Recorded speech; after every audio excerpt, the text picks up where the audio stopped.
So ayan nga guys, hanap buhay na naman tayo guys.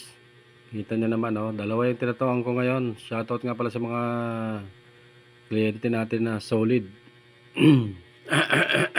Solid talaga naman.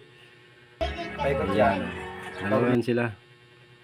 Tinapos ko na ng mabilisan yan para wala nang intro pa. Si Hisoka at yung pangalan ni Jane, yung anak niya na namatay.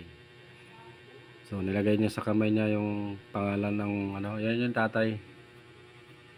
Kasi meaningful yan para maalala niya yung anak niya. Di ba? Jane. Jane yan, yan? Paikot yan sa kamay niya. Hindi ko alam kung ang tawag sa kamay na yan.